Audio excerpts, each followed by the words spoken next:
Welcome to EF Pod English. Brought to you by EF Education First and English Town. Learn anytime, anywhere. Pod English Pre-Intermediate 37. Press release.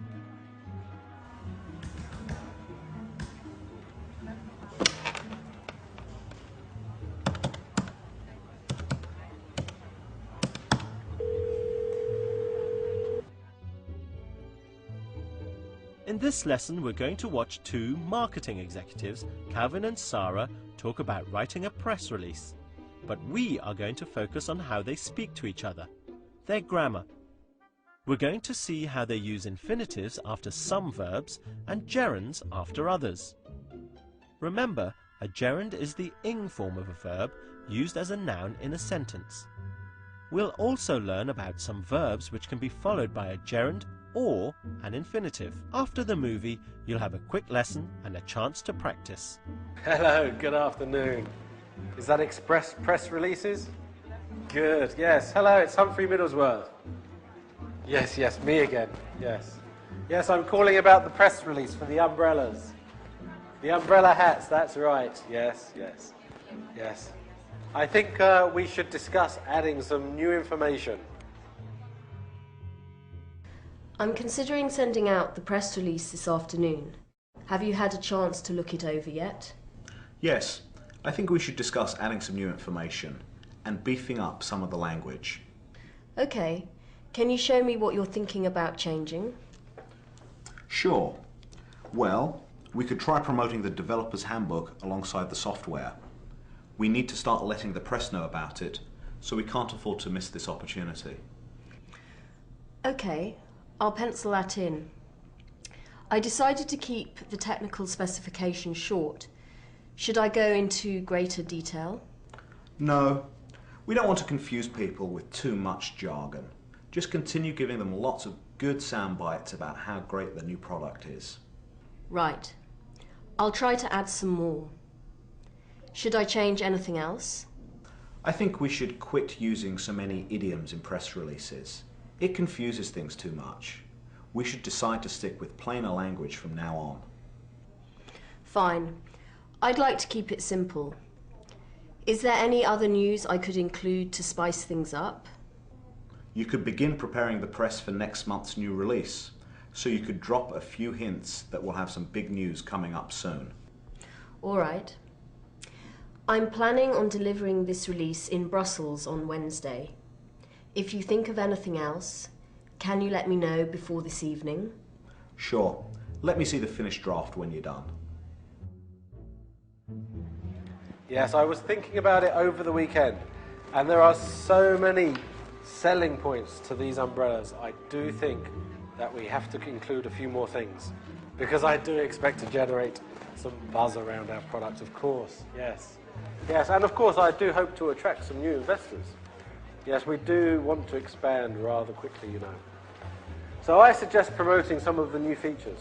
To help improve our English, we need to learn not only new verbs, but also which ones must be followed by the infinitive, like these verbs. Hope. I hope to create some buzz around our products. Expect. I expect to attract some new investors. Decide. I decided to write a press release. So hope, expect, and decide are all followed by the infinitive. But some verbs are followed by a gerund, like discuss. Can we discuss adding some new information? Consider. We should consider using plainer language. And suggest. I suggest promoting some of the new product features. Remember that discuss, consider, and suggest are followed by a gerund. Some verbs can be followed by both a gerund and an infinitive. Like this verb, try. Let's see an example from the movie. We could try promoting the developer's handbook alongside the software. We could try promoting the developer's handbook. Calvin also said we could try to promote the developer's handbook. Try can be followed by a gerund or infinitive without changing the meaning. Here's another verb which can be followed by either a gerund or an infinitive. Start. We need to start letting the press know about it, so we can't afford to miss this opportunity. They need to start letting the press know about it.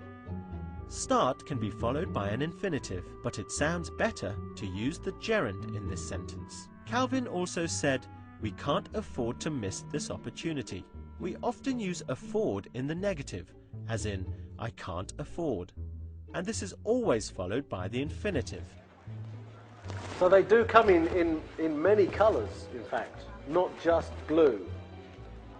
You've seen the orange ones already. Yes, they're good, aren't they? Yes, but we do want to expand.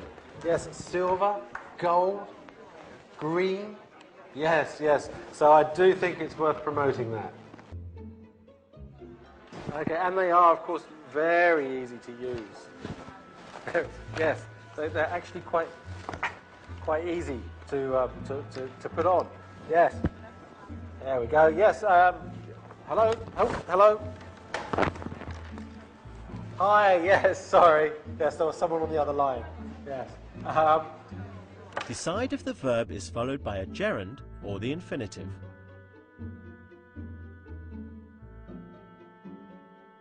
I'm considering leaving the company. Now try another one. Excellent. We can't afford to miss this business opportunity. Can you do this one? That's right. You can use either the gerund or infinitive after try. Let's try promoting the new products.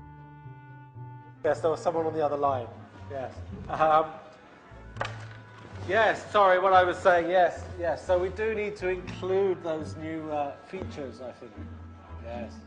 Because I hope we will have the press release ready by Wednesday. Yes, Wednesday this week. Excellent work.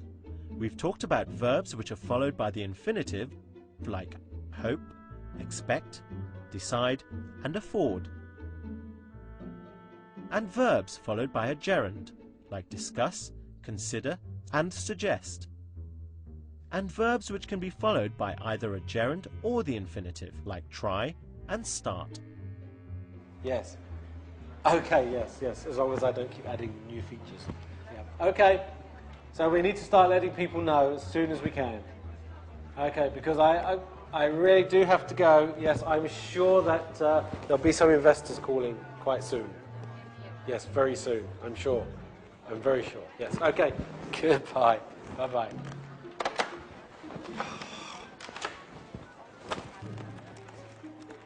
Good luck and see you again soon.